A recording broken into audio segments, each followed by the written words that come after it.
Sejam muito bem-vindos e bem-vindas ao Inovação Consciência, o podcast da Emerge que busca discutir sobre o cenário global de Deep Techs. Eu sou o Douglas Veronês, responsável por projetos e relacionamento com universidades na Emerge, e estamos aqui no Deep Tech Summit 2023 com mais um entrevistado, o professor Ari Plonsky, que é diretor do Instituto de Estudos Avançados da USP. Olá, professor, seja muito bem-vindo ao Inovação Consciência. Antes de começarmos, eu gostaria de pedir que você conte para os nossos ouvintes quem você é e onde você está atuando no ecossistema hoje.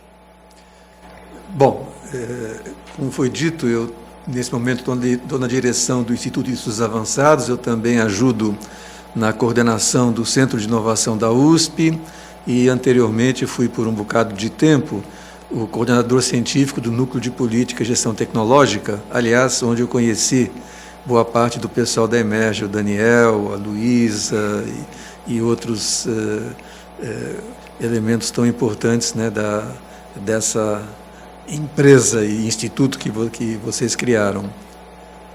Legal, é um prazer falar com você, professor, até por essa questão da gente já ter esse contato prévio, dos fundadores da Emerge terem surgido ali dentro do PGT, né? Então é muito bacana poder trazer aqui você para a discussão do nosso podcast. E você acabou de participar de um painel sobre a mobilização acadêmica para Deep Techs, aqui no Deep Tech Summit, inclusive a gente estava juntos nesse painel. Quando falamos deste tema, alinhado ao contexto de Deep Techs, o que a gente pode destacar em relação aos desafios e oportunidades, né, dentro desse assunto, de como a academia pode fomentar essa questão das Deep Techs? Conta pra gente um pouco da sua visão e quais foram as principais discussões que a gente teve aí no evento.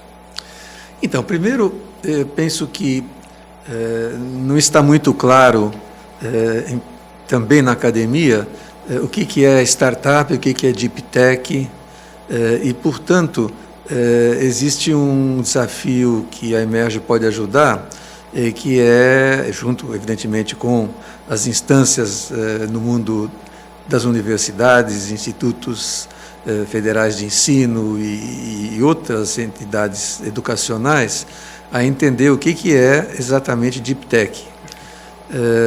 O debate foi muito interessante porque vocês trouxeram um dirigente de uma universidade federal bastante importante, que tem uma característica de ser uma universidade que influi na sua região, então uma universidade regional, e uma universidade estadual, as duas são públicas, né? Uma universidade estadual que, pela sua história e trajetória e talvez posicionamento geográfico também, acaba tendo uma repercussão mais geral no país. O que nós, acho que levantamos na conversa que a gente teve, foi mais uma conversa, foi a de que, como dizia Galileu, né, quando se diz que Galileu disse quando então ele teve que abjurar o movimento heliocêntrico, né, e voltar à ideia de que a Terra estava no centro de tudo, né, disse que ele teve que abjurar, porque senão o seu destino não seria muito agradável. Sim.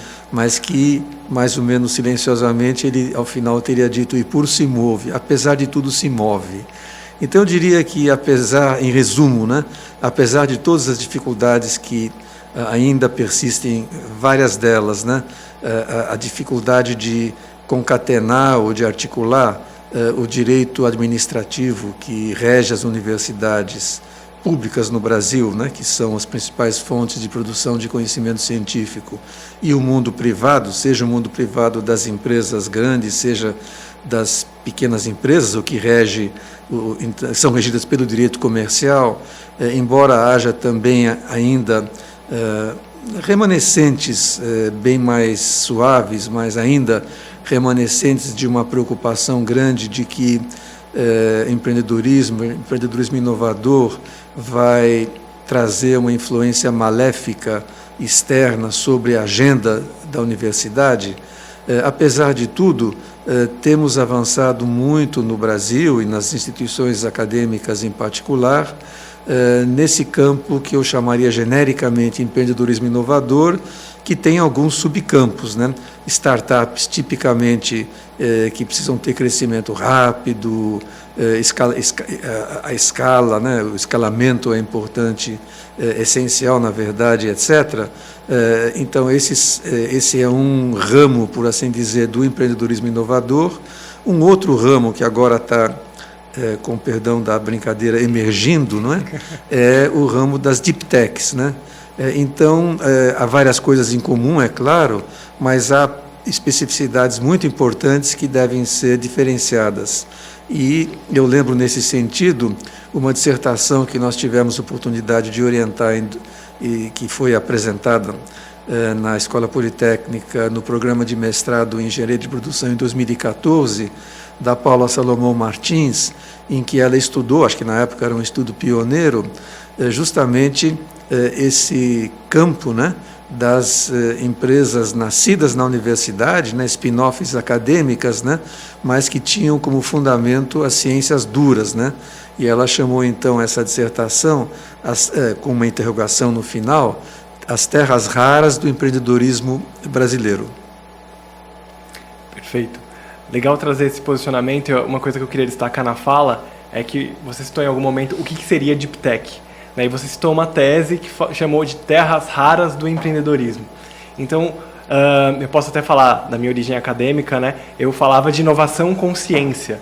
O termo Deep Tech ele é recente, né? Então, essa questão da mobilização dentro da academia, de levar muitas vezes o aluno, o pesquisador a empreender, né? A gente fala em empreendedorismo, mas mais do que isso é levar a sua ciência da bancada até o mercado, passa por uma série de terminologias, e um ponto que a gente discutiu lá embaixo foi essa questão de popularizar muitas vezes essa terminologia, né? Popularizar esse movimento de Deep Techs emergindo na universidade.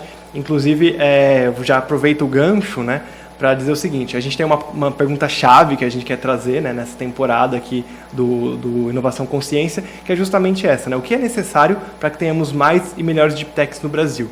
E já adiantando um pouco da resposta, é popularizar primeiro essa questão, né, do termo, o que é Deep Tech, da mesma forma como startups hoje, né, estão na linguagem da população como um todo, Deep Tech também. Mas o que mais você vê em relação a isso? O que mais a gente pode fazer para ter mais e melhores Deep Techs no Brasil?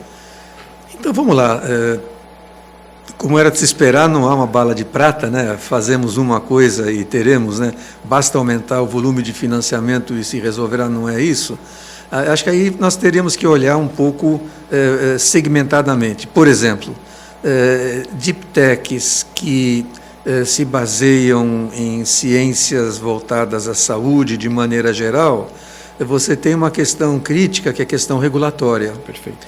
Nós enfrentamos isso na época da pandemia na Universidade de São Paulo, né, quando se procurou desenvolver um respirador, que acabou sendo desenvolvida, né, pelos colegas da Escola Politécnica, principalmente o professor Raul e o professor Marcelo Zufo, com equipe, com muitas parcerias e muitos apoios de diversas naturezas, mas você tem um processo regulatório que seja evidentemente rigoroso, mas que seja ágil e sensível, né,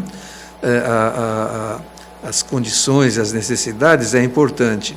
Isso talvez não seja a mesma coisa numa Deep Tech que atue num campo de outra natureza, mas isso vai aparecer também possivelmente em campos, por exemplo, na agricultura, não é? Alimentos onde também. Você vai ter também um conjunto de questionamentos. Então, eu penso que você vai encontrar dificuldades ou questões ou desafios específicos. Há um desafio de forma geral e que é o desafio de entender, e isso nem sempre psicologicamente é simples, não é? De que o conteúdo científico, ele é essencial, mas é uma condição necessária, mas muito longe de ser suficiente para que a Deep Tech prospere, né? Há um número de casos muito grande, você mesmo conhece, Douglas, por experiência própria, que dimensões que têm a ver com mercado, têm a ver com gestão, têm a ver com condições gerais do país, têm a ver com financiamento, elas são muito importantes. E isso, psicologicamente, isso frequentemente gera uma reação negativa no pesquisador, na pesquisadora, dizendo, puxa, mas eu tenho a solução. Essa não é uma solução, essa daqui é um insumo para a solução, né? A solução ela tem que ser olhada de fora para dentro e não de dentro para fora, né? Não uma visão em que ser ofertista nem sempre é uma boa estratégia. Por outro lado, é evidente que existe breakthrough, existem avanços de conhecimento que são absolutamente relevantes, né? E alguns desses avanços de conhecimento são muito básicos. Certamente, quando se, descobriu o raio laser, né? Não se estava pensando em fazer, sei lá, na época, CDs ou tantas outras coisas que você faz com o raio laser. Então, essa conexão, não é?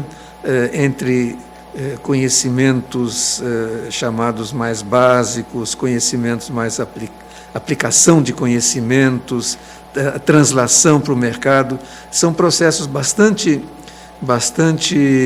elaborados e que podem ser, em muitos casos, não vou dizer planejados totalmente, mas pelo menos é possível encontrar rotas que mitiguem o risco. Esse é um desafio que, para resumir, eu chamaria de o processo de gestão dessa passagem, né, do conhecimento para o mercado, ou translação, se você quiser. Ademais, certos mercados são mercados muito específicos, né? Mercado de saúde, por exemplo, você tem frequentemente um monopsônio, só tem um comprador, enfim. Então, são situações muito delicadas, mas o principal é o seguinte, o principal é que o pesquisador, a pesquisadora não pode ficar chateado se falarem para ele, olha, o que você fez até agora é 10% do caminho a ser trilhado. Perfeito, perfeito. É interessante trazer esse ponto porque você elencou vários elementos que são necessários para construir um negócio que vão além da tecnologia. Isso. A tecnologia ela pode solucionar, ela pode ser, como você disse, um meio para você gerar um produto ou um serviço que resolve um problema de mercado. Isso. Eu acho que uma das principais vantagens da aproximação entre a empresa e a universidade é que à medida que essa relação se torna mais natural, a universidade, dentro do seu dia a dia, começa a entender melhor os problemas de mercado e como eventualmente aplicar aquelas tecnologias formatadas para resolver problemas reais. E aí é onde a gente consegue, talvez, ter um caminho um pouco mais direto para chegar numa inovação, quando esses dois lados se encontram. Mas assim, a gente tem que envolver os vários agentes do ecossistema. A universidade leva até um certo ponto. As startups, spin-offs acadêmicas vão muitas vezes gerar maturidade tecnológica para essa solução, para que depois ela seja absorvida no mercado. Então, assim, trazendo, já fugindo um pouco até da ideia inicial, né, que é a mobilização acadêmica para a Deep Techs, mas ainda envolvendo a academia, eu acho que dentro da sua fala, até gostaria que você pontuasse sobre isso, a mobilização acadêmica, ela cumpre uma parte do papel. E a gente precisa ter outros agentes acoplados, e uma parte também do papel da universidade é se permitir que esses agentes se acoplem, através de uma série de políticas e agências. Claro. Não, a gente acho que expressões que se usam hoje em dia, acho que são expressões que dão uma sinalização positiva, são, por exemplo, cocriação, né? O venturing, né, também, né, não necessariamente como investimento, mas também, de novo, nessa conexão entre uma empresa nascente e uma empresa estabelecida, né, permitindo, e não é trivial, né, permitindo, de certa maneira, potencializar os pontos fortes de ambas, né? Uma mais dinâmica, mais desafiadora, a outra mais conservadora, mas, por outro lado, sabe como fazer pós-venda, né? Que é uma coisa crítica, né? Então, isso, novamente, não é trivial, porque a gente tem visto em alguns casos em que a grande empresa, depois da festa inicial das fotografias, né? Na prática, então, começa o departamento, por exemplo, financeiro, não é? Ele trata como se fosse um fornecedor, né? E não é fornecedor, é parceiro, enfim. Então tem muita coisa para caminhar, mas o importante é que está caminhando. Só uma lembrança, não sei se a fala está muito comprida, mas resumindo bastante, isso é uma coisa que foi feita na época que a gente estava no IPT, na verdade bem antes mesmo, né? E que foi um caso concreto de alguém que desenvolveu uma solução de um corante para a indústria alimentícia, e ele foi fazer então a visita para potenciais clientes para verificar se esse corante então teria interesse, etc., né?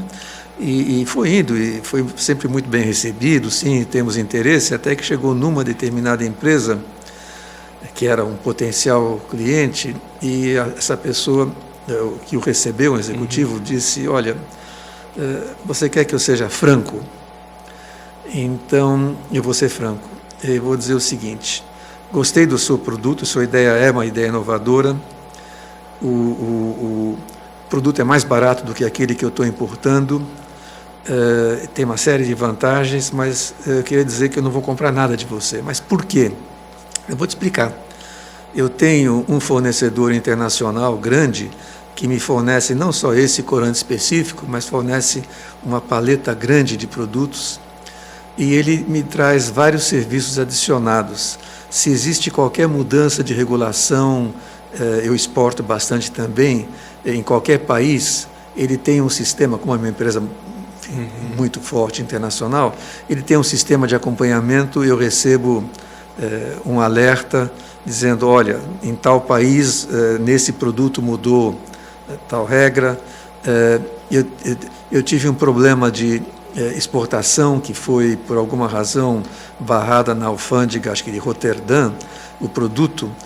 Eles, como são uma empresa multinacional, eles têm uma rede também de, enfim, escritórios, advogados, então despachantes, então eles resolveram o meu problema. E foi dando uma série de exemplos, então dizendo: não me leve a mal, mas o teu produto é melhor e é mais barato, mas não vou comprar de você. Perfeito. Tão simples quanto isso. Perfeito. Então, inovar, empreender a partir de produtos de base científica passa, como a gente acabou de falar, por várias outras questões que não só a tecnologia. Exatamente. Eu acho que isso é muito importante trazer para a discussão isso. E ter ações dentro do ambiente acadêmico para capacitar e fazer com que os pesquisadores e alunos que estejam nessa jornada entendam que eles têm que ir além. E mais ainda, na universidade existem outras áreas que estudam isso, e, portanto, a ideia é que a gente não deixe o colega acadêmico sozinho nisso, né, o acadêmico da ciência dura, mas sim que a gente junte a administração, economia, direito, etc., e faça um conjunto. Essa é a ideia, por exemplo, do PGT, né, de ser um integrador. E eu queria só dizer também que quem percebeu isso com muita clareza foram também os próprios alunos. Então, na USP, se criou o Núcleo de Empreendedorismo da USP, e que foram alunos da FEA, né, que, portanto, contabilidade, economia, administração, que foram tentar ajudar os colegas das áreas mais duras, né, a fazer isso em conjunto. Então, enfim, resumindo, né, uma visão geral de ecossistema, e dentro da universidade também criar um ecossistema adequado de colaboração interna. Perfeito. E a universidade tem como criar esse ecossistema por sua pluralidade, né? Isso, e a quantidade de pessoas. Isso. É interessante citar o Núcleo de Empreendedorismo da USP, porque eu sou uspiano, né? E o meu primeiro contato com empreendedorismo foi via os conteúdos que o Núcleo de Empreendedorismo da USP produzia. Então, o Arthur e Companhia Bela, exatamente. É isso mesmo. É o chamado grassroots entrepreneurship, de baixo para cima. Legal. Mais uma vez, obrigado pela participação, professor, e até o próximo Inovação com Ciência. Sugiro inovação com ciência e inovação com ciência. Ótima ideia, professor. Obrigado.